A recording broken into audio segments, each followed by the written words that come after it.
Il y a quelques semaines, j'étais à Paris et j'ai décidé de te partager toutes les dépenses que j'ai faites en une semaine. J'avais fait le même concept quand j'étais à Bali et je compte refaire ce concept en fait dans toutes les villes où je vais. Et comme ça, en fait, on va pouvoir voir la différence entre les différentes villes et les différents pays. Je sais déjà que la semaine à Paris m'a coûté bien plus cher que ma semaine à Bali, c'est certain.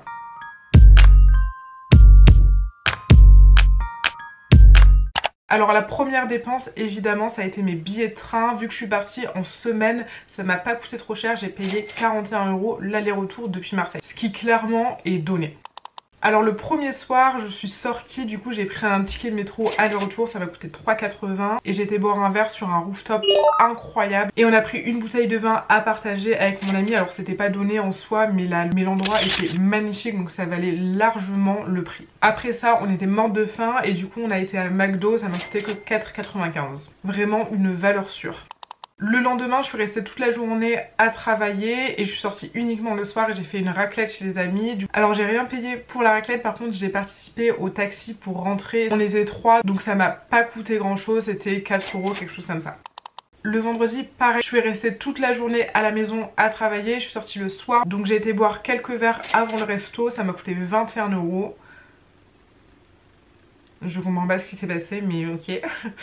Et ensuite j'ai été au resto et là j'ai payé 38,80 €. Le samedi je pense que c'était ma journée qui m'a coûté le plus cher parce que j'ai fait plein de petites activités. Donc j'ai commencé par aller bruncher et ça m'a coûté 19,70 €. Pour un brunch à Paris je trouve que c'est pas si cher que ça. En plus c'était incroyable, le concept du restaurant était super et c'était super bon. Ensuite j'ai dû reprendre des tickets de métro, ça m'a coûté 3,80 €. J'ai encore pris un ticket aller-retour. Et en fait c'est parce que j'ai été au hammam de la grande mosquée de Paris. C'était la première fois que j'y allais et franchement c'était ultra. Ça m'a coûté 30 € parce que j'ai pris l'entrée simple, ça vient avec ton entrée pour le hammam et un thé. J'ai pas pris tout ce qui était massage, gommage, etc. Donc 30 € je pense que c'est le prix vraiment minimum, le prix de base. Alors c'était un soir de match, du coup on a été boire des verres dans un bar. Ça m'a coûté 20,70 € et encore je crois qu'on était en happy hour. Donc pour boire des verres à Paris de toute façon faut pas regarder le prix parce que sinon ça déprime. Et ensuite on s'est fait un resto, c'était un resto de la chaîne Big Mama. Donc c'est pas ultra cher et franchement c'est délicieux et le cadre est toujours magnifique. J'ai payé 24,70 € sachant qu'on a pris aussi je crois une ou deux bouteilles de vin à partager.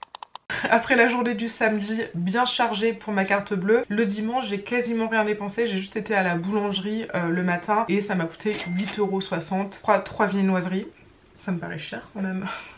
Et le soir j'ai mangé des sushis mais c'est ma soeur qui m'a invitée et du coup on en vient au lundi où j'ai une seule dépense et là c'est moi qui ai invité ma soeur et du coup j'ai payé 53 € le repas du midi.